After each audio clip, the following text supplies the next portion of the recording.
জেলার সংবাদে আপনাদের সাথে আছি আমি ইয়াসমিন সুমনা। শুরুতেই সংবাদ শিরোনাম। বিসিএস লিখিত পরীক্ষা পেছানোর দাবিতে ঢাকা আরিচা মহাসড়ক অবরোধ, যান চলাচল বন্ধ। 60 ঘন্টা ভোগান্তির পর নারায়ণগঞ্জে গ্যাস সরবরাহ স্বাভাবিক, স্থানীয়দের মাঝে স্বস্তি ফিরেছে। বগুড়ায় 3 জনের মরদেহ উদ্ধার, পুলিশের ধারণা সন্তানদের হত্যার পর আত্মহত্যা করেছেন মা।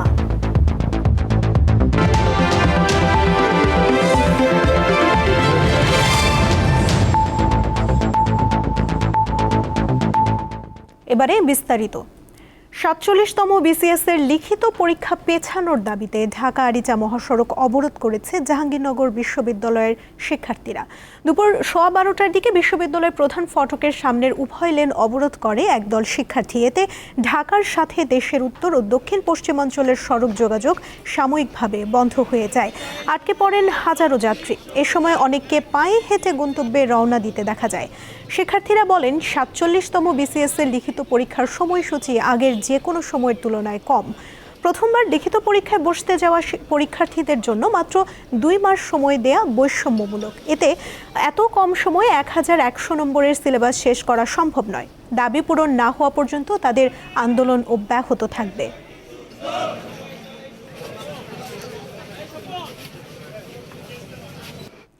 জাহাঙ্গীরনগর বিশ্ববিদ্যালয়ের সামনে আছেন সহকর্মী এম এ হালিম, বিস্তারিত জানাতে যোগ দিচ্ছেন তিনি। হালিম, এই মুহূর্তে মহাসড়কের কি পরিস্থিতি দেখছেন, শিক্ষার্থীরা কি বলছেন, বিস্তারিত জানান।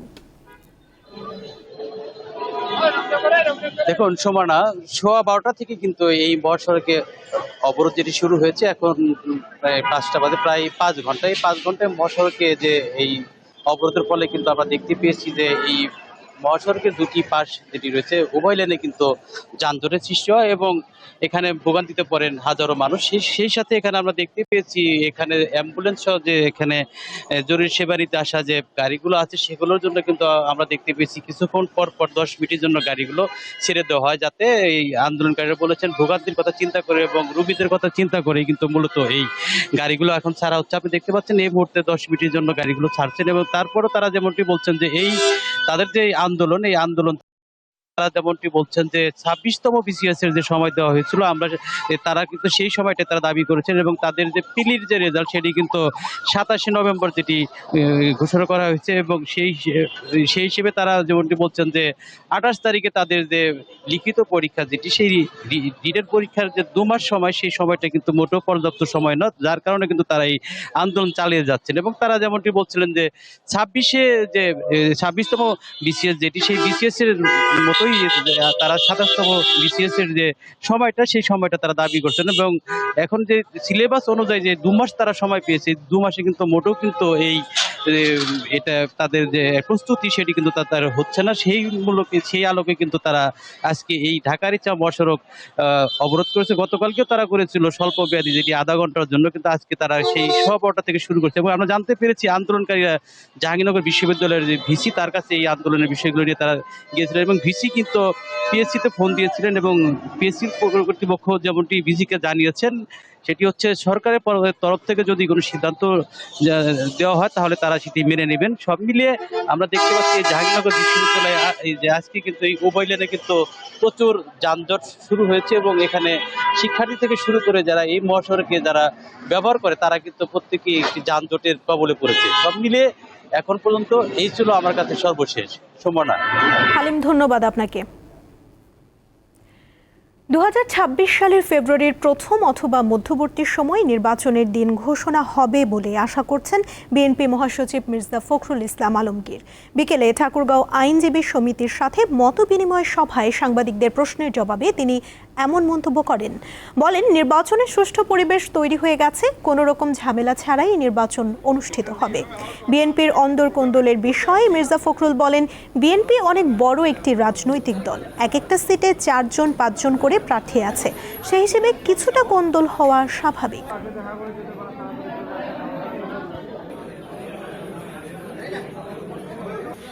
আবহাওয়া সৃষ্টি হয়ে গেছে।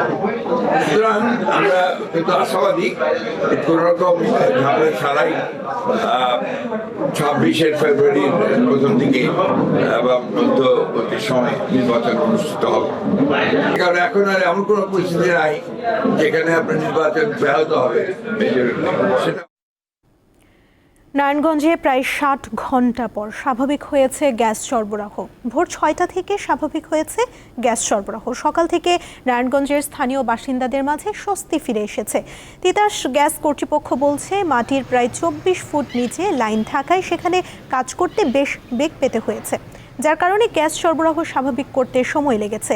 ফতুল্লার পঞ্চবটি মুক্তারপুর সড়কের শাসনগাঁও এলাকায় উড়াল সেতুর বোরিং গাঁথনি করার সময় তিতাস গ্যাসের 12 ইঞ্চি ব্যাসার্ধের পাইপলাইন ফেটে গিয়ে শনিবার বিকেল 5:30 থেকে প্রায় 60 ঘন্টা বন্ধ ছিল গ্যাস সরবরাহ। এতে চরম দুর্ভোগে পড়ে শিল্প প্রতিষ্ঠান ও সাধারণ মানুষ।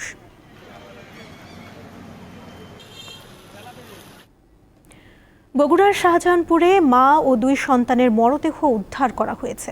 পুলিশের ধারণা, 2 সন্তানকে হত্যার পর মা আত্মহত্যা করেছেন। সকালে উপজেলার খালিশাকান্দি এলাকায় এ ঘটনা ঘটে।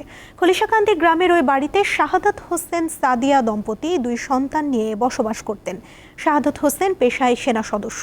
তিনি ময়মনসিংহে কর্মরত, তবে সপ্তাহ খানেক আগে ছুটিতে এসেছিলেন। স্ত্রীর সাথে ঝগড়া বিবাদের জেরে পাশের ঘরে ঘুমিয়েছিলেন তিনি। বাড়ির আরেকটি ঘরে 2 সন্তান সাইফ ও সাইফাকে নিয়ে ঘুমিয়েছিলেন মা সাদিয়া। সকালে 2 সন্তান ও মায়ের ঝুলন্ত মরদেহ উদ্ধার করে পুলিশ। স্থানীয়রা জানান, পারিবারিক কলহের জেরে এমন ঘটনা ঘটতে পারে।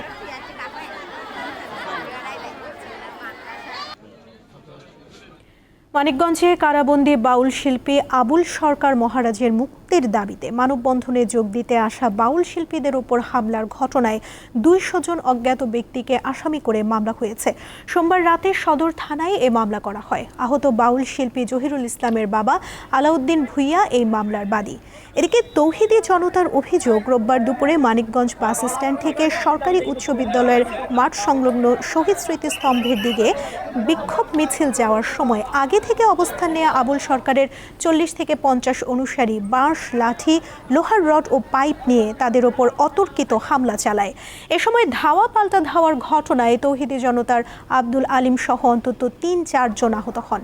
অপরদিকে বাউল শিল্পীদের দাবি, শহীদ রফিক সড়কে মানিকগঞ্জ প্রেস ক্লাবের সামনে পূর্ব নির্ধারিত মানববন্ধনের প্রস্তুতি নিতে গেলে তৌহিদি জনতার একটি অংশ তাদের ধাওয়া করে ইটপাটকেল নিক্ষেপ করে। এতে বাউল শিল্পী আব্দুল আলিম, আরিফুল ইসলাম ও জহিরুল ইসলাম আহত হন।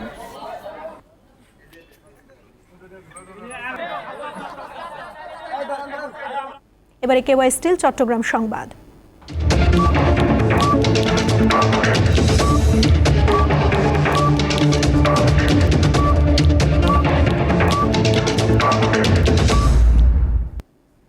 চাঁদা না দেয়ায় লক্ষ্মীপুরের রামগঞ্জে আনোয়ার হোসেন নামের এক বিএনপি কর্মীকে প্রকাশ্যে কুপিয়ে হত্যার অভিযোগ উঠেছে ইউসুফ হোসেন নামের এক যুবদল কর্মীর বিরুদ্ধে। সকালে উপজেলার ভোলাকোট ইউনিয়নের সাহারপাড়া এলাকায় এ ঘটনা ঘটে।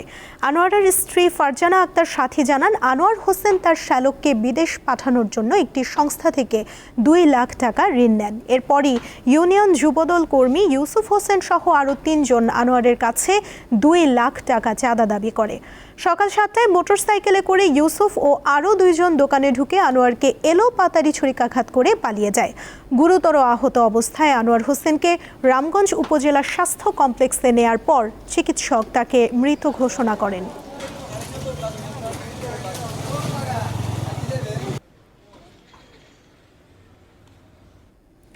কুমিল্লার 14 গ্রামে আনোয়ার হোসেন হত্যা মামলায় 2 জনকে মৃত্যুদণ্ডাদেশ দিয়েছে আদালত। এছাড়া আরও 5 আসামিকে যাবজ্জীবন কারাদণ্ড দেওয়া হয়েছে। দুপুরে কুমিল্লার অতিরিক্ত দায়রা জজ 3য় আদালতের বিচারক সাবরিনা নার্গিস এই রায় দেন। মৃত্যুদণ্ডপ্রাপ্ত আসামিরা হলেন 14 গ্রাম থানার দেড়কোটা গ্রামের আব্দুর রাজ্জাকের ছেলে জিয়া উল্লাহ ওরফে জিয়া এবং একই গ্রামের ইয়াকুব মিয়ার ছেলে জুয়েল রানা ওরফে জুয়েল। রায় ঘোষণাকালে যাবজ্জীবন সাজাপ্রাপ্ত আসামি কবির আহমেদ আদালতে উপস্থিত ছিলেন। অপর 6 আসামি পলাতক রয়েছেন। 2013 সালের 22 এপ্রিল সন্ধ্যায় পূর্ব বিরোধের জেরে জিয়াউল্লাহ ওরফে জিয়া ও তার সহযোগীরা আনোয়ার হোসেনের দোকানে হামলা ও ভাঙচুর চালায়। এতে বাধা দিলে তারা আনোয়ার হোসেনকে কুপিয়ে আহত করে। এক পর্যায়ে তাকে শরীরে পেট্রোল ঢেলে আগুন লাগিয়ে দেয়। পরে চিকিৎসাধীন অবস্থায় সে মারা যায়।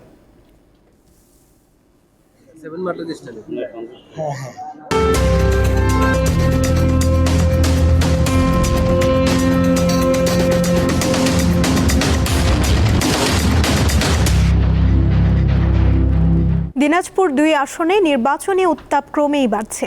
আওয়ামী লীগের ভোট ব্যাংকের দখল নিতে এরই মধ্যে মাঠে নেমে পড়েছে বিএনপি ও জামায়াত। রাস্তার মোড়ে মোড়ে শোভা পাচ্ছে দলগুলোর ব্যানার, ফেস্টুন, প্ল্যাকার্ড। বিরল ও বোচাগঞ্জ উপজেলা নিয়ে গঠিত সংসদীয় আসন দিনাজপুর 2। কৃষি প্রধান উত্তরাঞ্চলের এই আসনটি 2008 সালের পর থেকেই চলে যায় আওয়ামী লীগের দখলে। 2014 সালের নির্বাচনে প্রতিদ্বন্দ্বী না থাকায় বিনা ভোটেই জয়লাভ করেন সাবেক নৌ পরিবহন মন্ত্রণালয়ের প্রতিমন্ত্রী খালেদ মাহমুদ চৌধুরী। এরপর আর আওয়ামী লীগের পেছন ফিরে তাকাতে হয়নি। 2024 সালের জুলাই অভ্যুত্থানের পর ভোটের হিসাব নিকাশ পাল্টে গেছে অনেকটাই, কিন্তু কি বলছেন এলাকার ভোটাররা? আমরা মনে করেন এখন আমরা যারা উন্নয়নের ভালো চায় তাদেরকে আমরা চাই। আমরা এমন ব্যক্তিকে ভোট দিব যাতে ভোটের পর তারা আমাদের কাছে আসে, আমাদেরকে সুখ দুঃখে দেখে এবং ভোটের মধ্যে আমাদের কোনো সমস্যা না হয়। আমরা এমন ধরনের প্রার্থী চাই যারা আমাদের কৃষক এবং শ্রমিক হিসেবে যারা সংসদে আমাদের হয়ে কথা বলতে পারে। এবার তরুণ প্রজন্ম এবার হচ্ছে প্রথম ভোট দিতে পারতেছে, তো আমরা এমন প্রার্থী চাই যে দেশের জন্য কাজ করবে। নতুন রাজনৈতিক বাস্তবতায় জামায়াতের প্রার্থী এলাকায় বেশ সক্রিয়। বিগত বছরগুলোতে দল নিষ্ক্রিয় থাকার সময় পেছনে থাকলেও এবার তরুণ ভোটারদের কাছ থেকে ইতিবাচক সাড়া পাচ্ছেন বলে দাবি জামায়াতের। জনগণ আমার প্রতি একটা বিশ্বাস আছে। আমি বলে দিলাম যে আপনাদের কৃষি যন্ত্রাংশ থেকে শুরু করে বিষ, সার, কীটনাশক, ঔষধ স্বল্প মূল্যে পাওয়ার জন্য কি করতে হয় সরকারের কাছে সেটা করার আমাদেরও পরিকল্পনা আছে। অন্যদিকে বিএনপির একাধিক মনোনয়ন প্রত্যাশী থাকায় প্রার্থিতা চূড়ান্ত করার পর আসনটিতে সমর্থকদের মধ্যে দেখা দেয় অসন্তোষ। তবে দলের চূড়ান্ত মনোনয়ন পেয়ে এরই মধ্যে সভা সমাবেশের মাধ্যমে জনসংযোগ চালিয়ে যাচ্ছেন বিএনপি প্রার্থী পিনাক চৌধুরী। এখন একটা বড় বড় কথা বললাম, নির্বাচনে ভোট নেওয়ার জন্য আমি এই রাজনীতি করতে আসিনি। আমি যেটা করতে পারবো সেটা আমার কাজের মাধ্যমে প্রমাণ করে দেবো ইনশাআল্লাহ। ভোটারদের মন জয় করতে দলীয় মনোনয়ন নিয়ে প্রার্থীরা যেমন মাঠে আছেন, তেমনি রাজনৈতিক দলগুলো হাজির হচ্ছেন ভোটারদের দ্বারে দ্বারে। ভোটের মাঠে পিছিয়ে নেই এনসিপি ও গণ অধিকার পরিষদও। আওয়ামী ভোট ব্যাংক ও তরুণ ভোটারদের সমর্থন আদায়ে কৌশল করছেন তারাও। তবে কে হচ্ছেন এই আসনের পরবর্তী সংসদ সদস্য জানতে ভোটারদের অপেক্ষা করতে হচ্ছে একটি সুষ্ঠু নির্বাচনের জন্য। কামরুন নাহার, দীপ্ত, বার্তাকক্ষ। নীলফামারীর সৈয়দপুর সেনানিবাসে বাংলাদেশ সেনাবাহিনীর ইএমই কোরের বাৎসরিক অধিনায়ক সম্মেলন 2025 অনুষ্ঠিত হয়েছে। সকালে ইএমই সেন্টার অ্যান্ড স্কুলে অনুষ্ঠিত এই সম্মেলনে প্রধান অতিথি হিসেবে উপস্থিত ছিলেন সেনাপ্রধান জেনারেল ওয়াকারুজ্জামান। সম্মেলনে সেনাপ্রধান ইএমই কোরের প্রযুক্তিগত সক্ষমতা বৃদ্ধি, সরঞ্জাম রক্ষণাবেক্ষণ, গবেষণা, পেশাগত দক্ষতা উন্নয়ন ও ভবিষ্যৎ পরিকল্পনা বিষয়ে অধিনায়কদের সঙ্গে মত বিনিময় করেন। বক্তৃতায় তিনি মহান মুক্তিযুদ্ধে অবদান রাখা ইএমই কোরের বীর সেনানীদের স্মরণ করেন।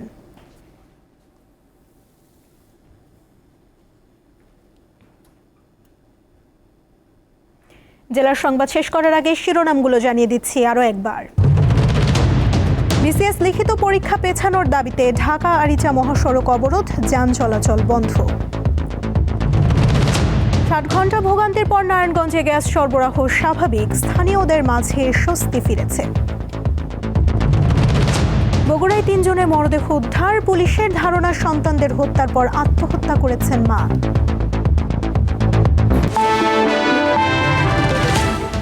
এই ছিল এখনকার মতো। এরপর দীপ্ত স্পোর্টস দেখার আমন্ত্রণ রইল। এছাড়া আরও তথ্য পেতে যুক্ত থাকুন দীপ্ত ডিজিটাল প্ল্যাটফর্মের সাথে। ধন্যবাদ সবাইকে।